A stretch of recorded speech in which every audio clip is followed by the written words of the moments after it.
Hi VC, Dale Gatefold 33 here to do the next instalment in my Lost in the Collection series. Can't remember what number it is, but I'll put it on the video. So yeah, this is where I go back, pull records off the shelves that I haven't listened to for 5 years or more, and give them another spin and see what I think of them after that amount of time. So I try and theme these videos if I can, and this month I thought I would pick records that were having a significant birthday or anniversary in 2022. So I've picked 2 records each from 72, 82, 92, 02 and 2012. And then I played them sort of 5 and 5. So I'll go through them in the order that I played them. I've made some notes if I'm looking down during this video. It's just I'm just checking my notes because I played these over the month and I can't remember what I thought of the first one come the end of the month. So yeah, so starting off in and I'll change the scenery. I've come down into the dining room. I'm home alone and got the day off today, so I thought I'd not be scrabbling around in the small box room as I normally do. So so start 1972, and the first album is Curtis Mayfield's Superfly Blaxploitation soundtrack. Very famous, probably needs no introduction in the VC. This is a UK copy on the Buddha label. And yeah, I mean, first side is great, got some of the kind of standout sort of more well-known tracks like Push a Man and things like that, but I think the songs on side 2 are really strong. The opening song, the opening track, Give Me Your Love, I think is great, and then No Thing on Me and Think instrumental track, I think are really strong. So yeah, really enjoyable album. I've never seen the film. I don't think I've seen the film, but often the way with some of these blaxploitations, you haven't seen the film, or the film is terrible, but the albums are great. Okay, that's 72. Now moving on to 82, and an album that I seem to pass by because I'll always reach for Searching for the Young Soul Rebels or Don't Stand Me Down, and don't seem to play this, although I know it's good. So this is Lexus Midnight Runners, and Touraye has the singles. Celtic Soul Brothers was a single, famous for Jackie Wilson Said, and Come On Eileen. Yeah, it's on the Mercury label, I think, is it? Is it the Mercury label? Yeah, Mercury label. Yeah, so this, I've got this on CD as well, so it's not like I haven't played this, but I think the pressing I've got here, I don't think it's an original first press, because it's got one of these budget sleeves, but yeah, it's a little bit harsh, and so yeah, so I enjoyed this. Obviously I enjoyed the songs, but didn't necessarily enjoy the experience of playing this copy, so I may have to see if there's a different copy that I need to pick up. And yeah, it's great. It's not quite Searching for the Song for the Young Soul Rebels, so is my favourite, but it's got some classic tracks. And what have I said? Yeah, so something about the mixing might be a bit iffy on it, but yeah, overall, obviously, kind of knew what I was getting. Great album, but probably went down in my certainly in my rankings that I give to albums, it went down slightly. Next up, from 92, and in 92 I didn't have many albums that I haven't played. I don't have many albums from 1992 anyway, and the ones I haven't played for 5 years, there weren't many, so there's only 3 or 4 to choose from. This one is Leonard Cohen, The Future, 1992. So this is kind of right in the middle of Leonard Cohen being the doing his kind of deep kind of spoken ballady singing backed by beautiful angelic female voices, and so yeah, this is right in the middle of that, and quite an edgy album. The lyrics, so I'm not a lyrics person typically, I'm a music person, but the lyrics on here are even quite poignant, particularly the Future, the title track. Yeah, so some quite cutting lyrics on this, in this current times, quite poignant. But what have I said about it? Yeah, so great, witty, poignant, solid. It's a solid Leonard Cohen album, I think I would say. It's not in my top 4 or 5. I do tend to prefer the later period. It's got some amusing stuff. So Closing Time is a kind of amusing sort of polka type beat to it. But yeah, solid mid-tier. I've probably said it before, those who've watched my videos.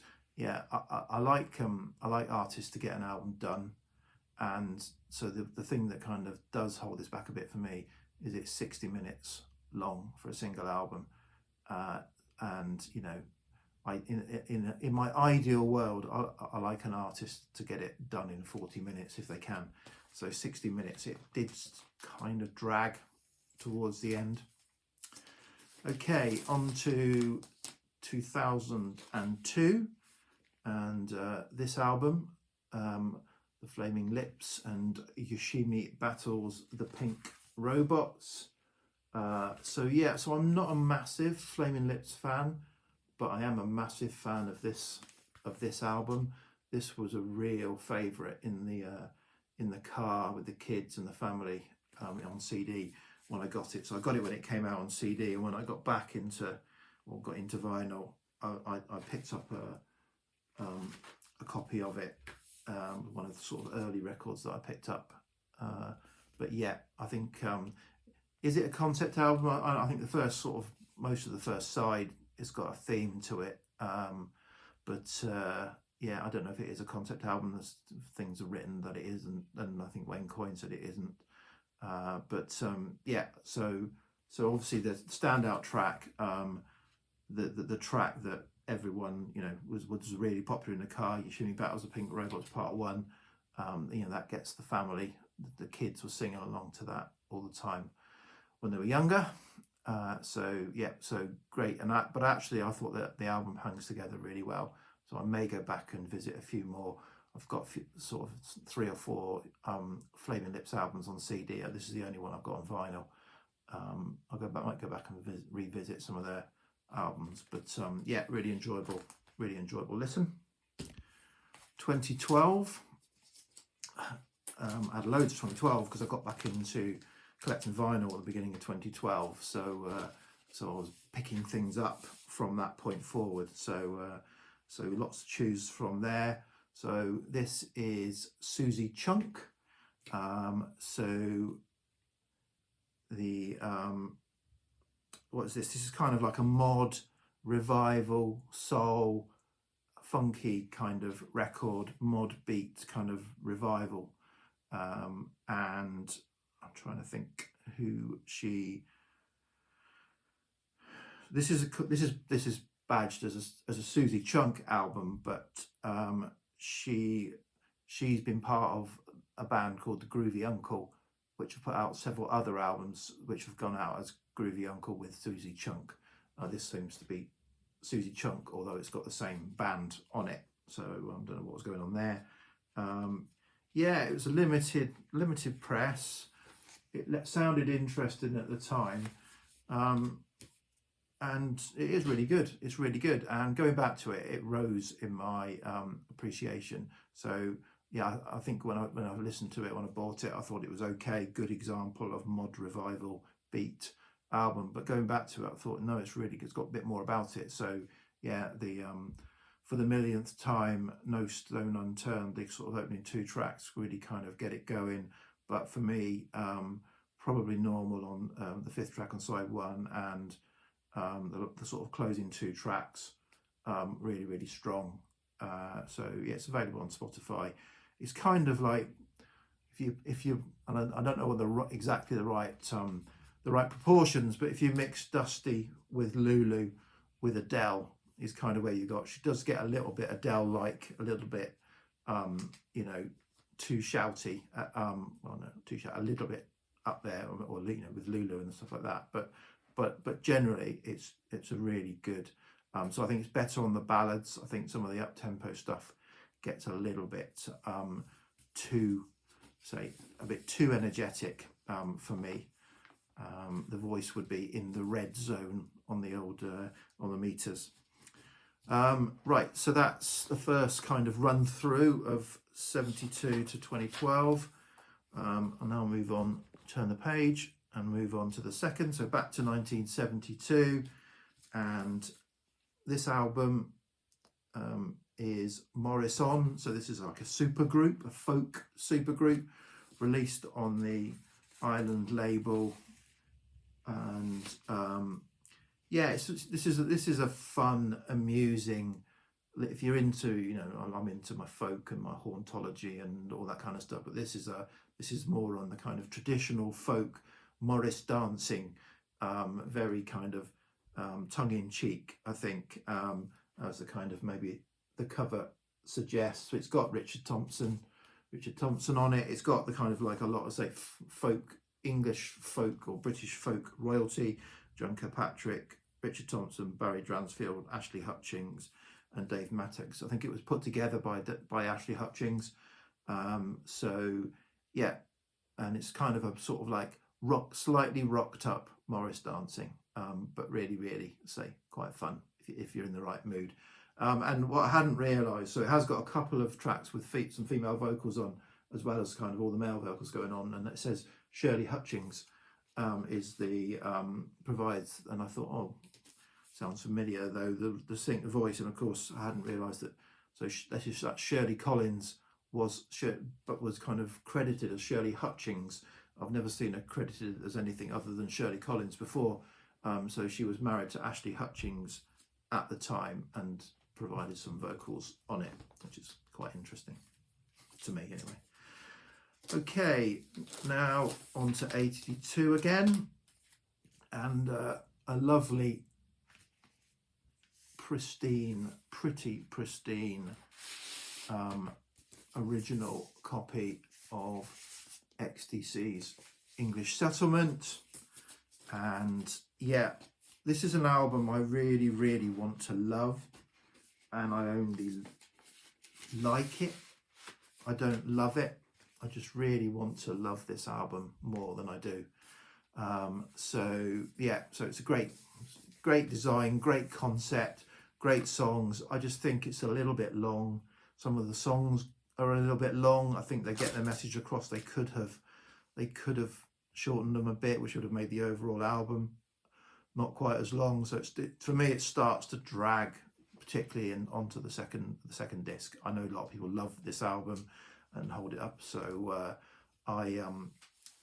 but you know, that's just how I've tried a lot with this album. I was to say I want to love it. I want to put it in my top 3 or top 5 XTC albums, but it never quite gets there. Maybe one day, but you know, glad to have it. Definitely like it a lot, and we'll keep playing it. So that's kind of an album that, yeah, okay. So this is an album. So again, I said I struggled with choices for 1992, and so this is one actually I went back to with trepidation. It was I had a little choice. If I was going to find a 92 album that I haven't played for 5 years, I had to pick this one. And this is Roger Waters' Amused to Death. So this is the reissue that came out, and is the reissue artwork. So Roger Waters kind of continuing his dystopian view of the world, and kind of all things that are wrong with the world. Again, a very poignant album with some of the songs on here that he developed in The Wall through to the final cut. It now continues with Amused to Death, and yeah, I really enjoyed this. I didn't expect to enjoy it, and you know, I know this album. I've listened to it. I had it on CD for years, and yeah, I just really enjoyed going back to it. If you put aside perhaps the subject matter, it's just got a really good kind of it's a great pressing. I think Audio Fidelity or something like that who did it, and it's a great pressing. Sounds fantastic, really bombastic, and yeah, so really enjoyed the music. I felt that the subject matter hadn't dated as much as maybe it has on some of the other albums that are kind of Roger Waters is putting across his messages. So yeah, unfortunately, the subject matter was very, very topical, as I said. So yeah, so I actually felt this is kind of almost in terms of the lyrics and the mood. This is a Leonard Cohen type album, but done in a Roger Waters type way. That makes no sense. I appreciate. Ignore. Strike that. So an album that I went. So an album I went back to with trepidation and enjoyed. An album I was really looking forward to and was slightly underwhelmed by. So this is from 2002, Sigur Rós. Right, I think it's difficult to say what album. Sigur Rós have produced some. So they produced Von to start with and then remixed it. But I think they were a bit of false starts for Sigur Rós. So it's not very well, sort of well respected album. So and I've never heard it. I never got it.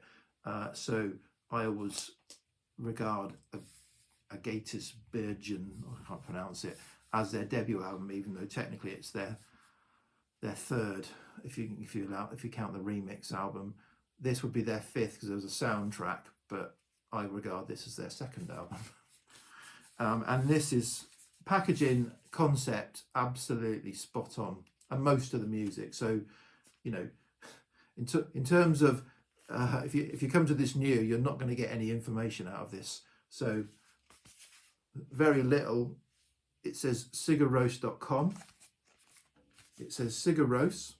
The name of the album is open parenthesis, close parenthesis. You've got some lovely custom inner sleeves with spot varnish on them that have got some monotone pictures on them and that kind of spot varnish, but no type, nothing else, die cut sleeve, nothing else. And that's 8 tracks, and the tracks are called Untitled 1, Untitled 2, Untitled 3, etc. through to Untitled 8. So they're not giving you many clues with this album to help you.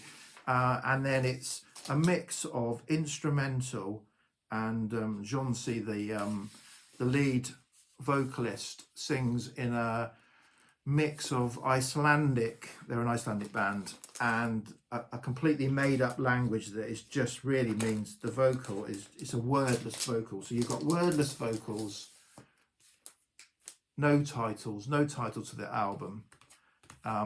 It is fantastic, but it's fantastic when it's at the kind of mellow, low, sort of very delicate music, but some of the songs build to a crescendo wall of sound, and I don't know whether it was because I had a little bit of a headache when I was listening to this, and it was at night, and I had a particularly tough day at work, but that sort of wall of sound, or it's a pressing that I've got, that wall of sound grated a bit.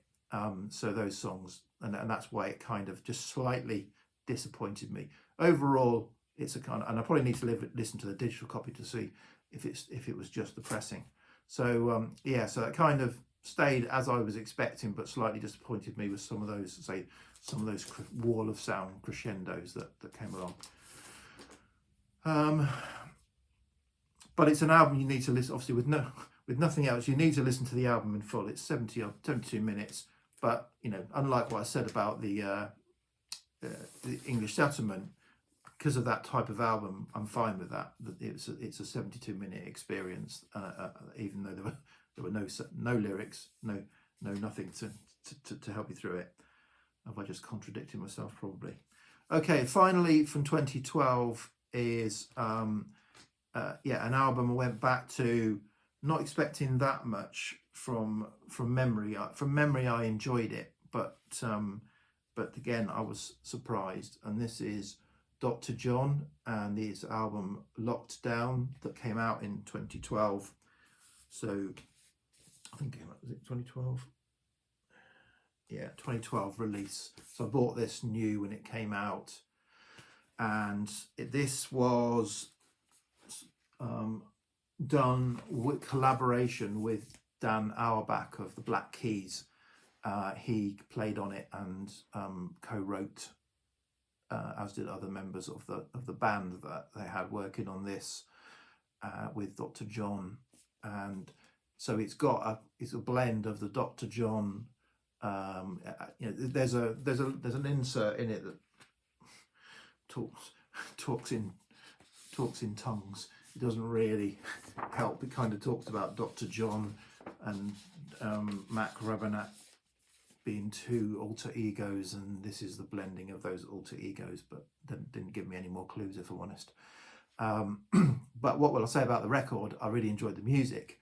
So I say I went back with a little bit of trepidation, because I bought this on the back of being a massive Black Keys fan at the time, and I bought all the Black Keys releases, or pretty much from kind of when they started, and but since then I've started to get a little bit tired of the Black Keys sound, a little bit kind of repetitive, and so I kind of thought, all I remember this is Dr. John being given that Black Keys sound. But it wasn't actually. It was slightly more of a blend of the Dr. John sound, the Gree, the Night Tripper sound, not the Mac Rabenak sound. But some of the kind of other artists playing on this also brought their sound. So Leon Michaels, who was on guitar from the L. Michaels Affair, which is again a funky instrumental US kind of outfit that I've got a couple of records from that I really enjoy. Also there was someone from the Olympians, which was a Daptone. So it's got a blend of the L. Michaels Affair, Daptone, Black Keys, Dr. John. Those four things together should be a winner, and it is. So particularly in the mid-tempo grooves, the mid-tempo stuff really I think just really enjoyable. So yeah, it's got a big sound, as you'd expect with those kind of players on it, a big sound. Dr. John's voice is really strong on this. So yeah, really enjoyed this and was surprised by it. So that's it. That's 10 records. 10 records having an anniversary, a big anniversary this year. So I'll be doing a vinyl finds probably today, because I've got some things I want to show. But yeah, cheers VC. Thanks, bye.